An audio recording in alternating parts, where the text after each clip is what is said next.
안녕하십니까. 프로파일러 권일용 TV의 셜록권입니다. 내가 왜 오늘 일찍 왔냐?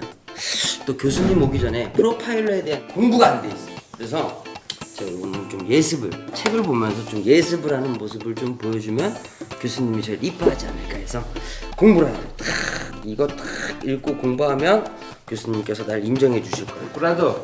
예. 교수님 오셨습니다. 셜록. 예. 뭐 하시나? 저 공부 중입니다 지금. 내용이 좋네요. 진짜 거짓말 잘하는 사람은 네. 들숨과 날숨도 거짓말이야. 숨도 박자로 맞춰서 쉰다니까. 무슨 책도 거꾸로 들고 무슨 공부를 하냐. 아이 참. 책이 이거 이런 거꾸로 책 해요? 보지 말고 좀 도움이 되는 책이 뭐 봐. 그래 노력하는 모습이 좀 이뻐 보이지 않습니까? 이뻤어. 머리 한번 쓰다듬어 주세요. 예. 일단은 뭐 교수님. 힘들어. 예.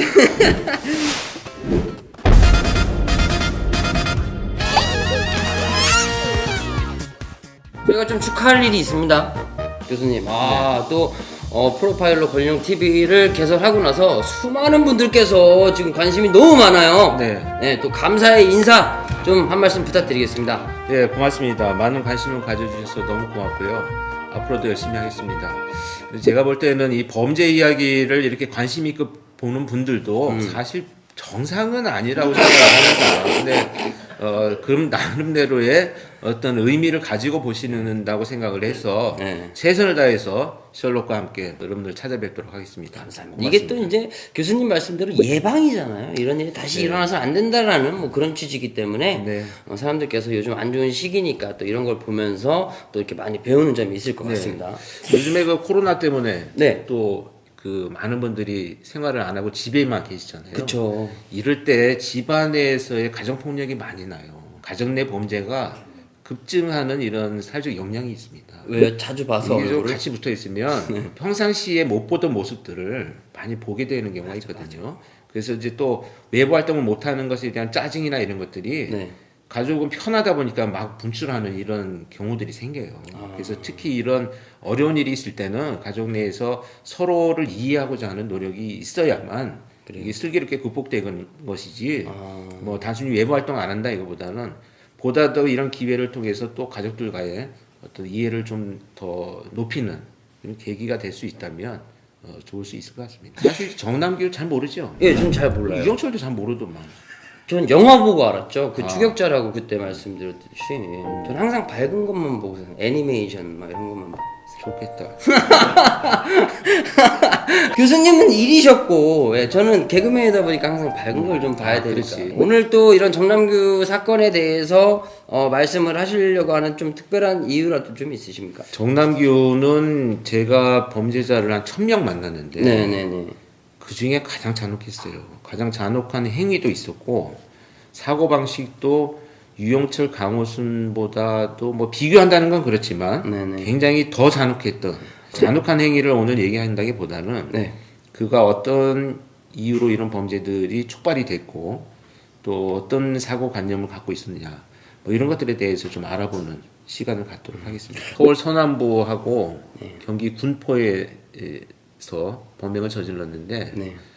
사실 이제 14명의 사망한 피해자보다는 피해자가 훨씬 더 많아요. 근데 그 피해자들은 중상해를 입은 분들입니다. 지금까지 뭐 거의 그 의식이 없는 상태에서 살아있는 분들.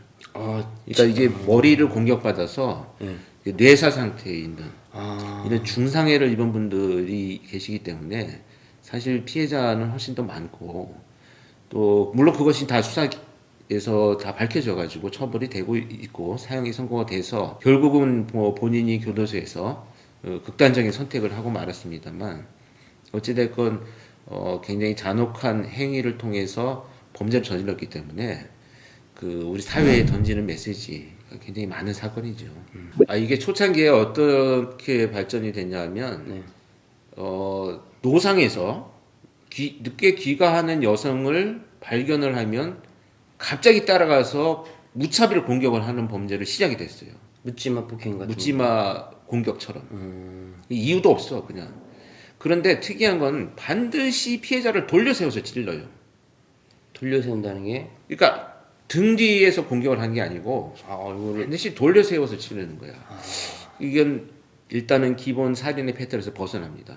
왜냐하면 재빨리 뒤에서 공격하고 피해자가 저항하기 전에 살인을 확인하고 나면 도망가는 것이 범죄자의 기본 심리인데 그렇죠. 돌려 세워서 찌른다. 야, 뭔가 이상했어요. 그리고 두 번째 특징이 뭐냐? 범죄 현장에 가로등 불빛이 있는 곳이에요.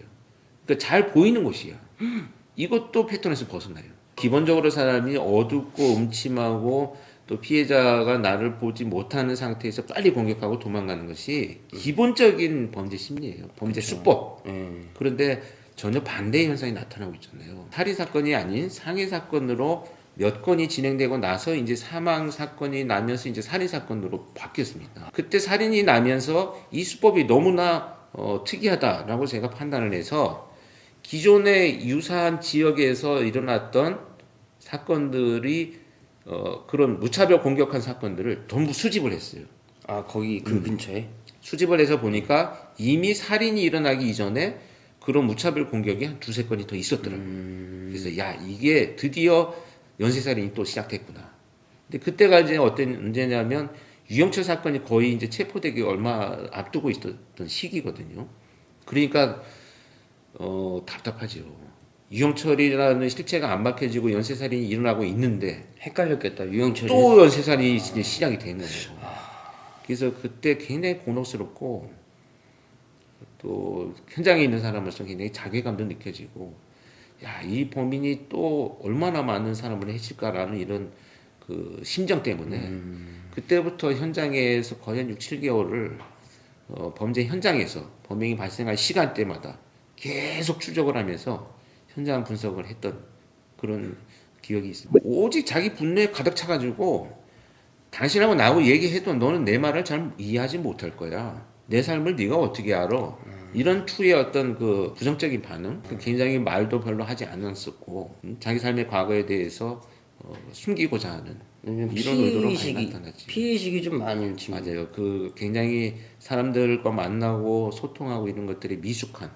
그러니까 기존에 범행이 저질러질 때의 행위들을 보면 그런 그 분석들이 나왔었거든요. 얘는 사람들과의 관계나 대화를 할 때 눈을 잘 맞추지 못한다든지 또는 뭐 아주 짧게 답변한다든지 또 별로 질문에 대해서 무관심한 태도로 대응한다든지 이런 것들을 프로필을 만들어 가지고 수사팀에 우리 제공을 했었거든요. 그러니까 탐문할 때 이런 사람을 주의해서 봐라. 근데 그 직접 체포돼서 만나니까 전형적으로 그런 모습을 나타냈어. 그리고 얘가 말이 좀 짧아. 말이 짧다는 게 말을 뭐 좀 놓는다고요? 뭐 그 존댓말도 아니고 반말도 아니고 뭐 뭔지 알겠다. 무리하게 이렇게 얘기를 해서 형사들이 일단 조사하면서 기분이 나빴더라고. 그러니까 교수님 밥 먹었어? 뭐 이런 거요? 그렇지. 그러면 기분이 나쁘지는 않은데 뭔가 지금 좀 화날 것 같고. 이게 왜 이러지? 이런 느낌. 그래 잘 먹었어. 반말로 그냥 또. 뭐 이런 느낌. 그래서 이 사람은 사람들과의 관계를 굉장히 싫어하는 유형이구나. 프로파일링의 전략은 말을 잘 하도록 설득하는 게 아니고 그가 말하고 싶은 거를 잘 질문하는 거야. 대충 어떤 거? 예를 들어서 예를 들면 이제 사람들과의 소통하는 것에 굉장히 미숙하잖아요, 얘가. 그래서 수감 생활한 기록을 쭉 보니까 성범죄로 교도소에 수감한 적이 경력이 있어요. 전에 범행을 저지르기 전에 그때 기록을 보면서 내가 첫 마디로 그런 얘기를 했거든. 너 교도소에 있으면서 굉장히 힘들었겠구나. 그랬더니 어떻게 알았어요? 이러더라고. 그런데 그렇게 내가 얘기한 단서는 뭐냐면 자 봐요. 우리 사람들 만나기 되게 싫어하고 말하기도 별로 좋아하지 않는 이런 타입의 혼자 있길 좋아하고 자기만의 분노에 가득 찬 인간이 생명부지의 범죄자들하고 한 방에서 같이 지낸다면 스트레스가 무지하게 심할 거다고. 같이 생활을 하니까 똑같은 수감의 스트레스지만 굉장히 더 크지. 이 사람 성격과 성향을 보면. 그래서 그런 점들을 질문한 거야. 다른 사람보다 굉장히 스트레스가 심했을 것이라는 것을 분석을 이미 했기 때문에 그 질문을 먼저 한 거지. 다른 여러 질문보다 힘들었겠다. 굉장히 수감 생활하면서 힘들었겠다. 이 의도는 뭐냐면 너 또 이 사건으로 오랫동안 수감 생활을 할 건데 어떻게 할 것이냐라는 것을 내포한 질문이었어요. 얘가 그걸 알아듣더라고. 나는 어차피 사형당할 거야. 그래서 괜찮아. 이렇게 얘기를 하더라고.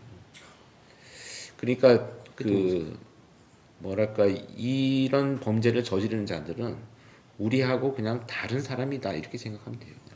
연쇄살인을 좀 이제 겪는 그런 사람들은 자기가 죽는 것도 두려워하지 않나요? 자기가 죽는 것을 엄청 두려워하는 놈들이라니까.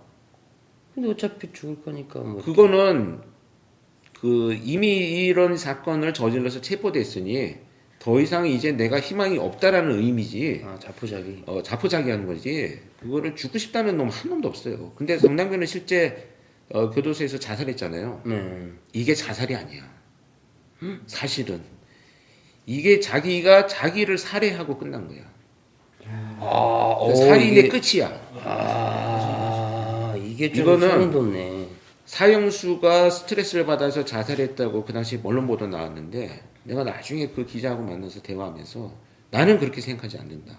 얘는 자기를 살해함으로 해서 살인의 끝을 본 놈이다. 이렇게 얘기를 했어요. 마지막 살인이 자신인 거지. 자기를 살해했다. 오, 예. 강고순 이영철이 이런 애들 봐. 진짜 뭐 죽고 싶니 뭐니 막 체포돼가지고 뭐 이런 얘기하다가 지금 엄청 잘 살잖아. 뭐 그냥 안 죽어. 죽는 사람은. 그게 억울한 건데. 그래서 이놈들이 범죄 심리학에서 볼 때 이런 점이 있어요. 포인트가 뭐냐? 자기가 죽는 것에 대한 두려움이 클수록 잔혹해. 왜? 잔혹하게 살해하고 그 시신을 발견되지 않도록 최대한의 노력을 해서 은폐해야 되기 때문에 은폐해야만 내가 체포되지 않기 때문에 잔혹한 행위를 서슴지 않게 하고 시신을 훼손하고 여기까지 이어지는 거죠. 그러니까 이놈들이 겁도 많고 또 약자들 대상으로 공격하고 뭐 이런 치질한 애들이라고 봐야 돼요. 여자만 살해를 했나요? 여성분만? 여자들이 대상이었죠. 그러니까 초기에 노상에서 범행을 저지를 때는 골목에 숨어 있다가 늦게 일을 마치고 귀가하는 여성들을 갑자기 공격했어요. 전부 돌려세워 찔렀어요. 이게 무슨 의미를 갖고 있냐? 얘는 그냥 유영철이나 강호순처럼 살인을 저지르는 게 목적이 아니고 내가 공격할 때 피해자들이 얼마나 고통스러워하는지 이 표정을 봐야 돼. 그것 때문에 돌려세우는 거예요. 얘가 겁을 먹었냐 안 먹었냐? 그렇지. 자기가 공격할 때 피해자가 얼마나 고통스럽냐. 이거를 봐야만 자기 그 만족감이 생기는 굉장히 잔혹한 그 심리를 갖고 있는 놈이기 때문에 범죄 행위가 다른 거예요.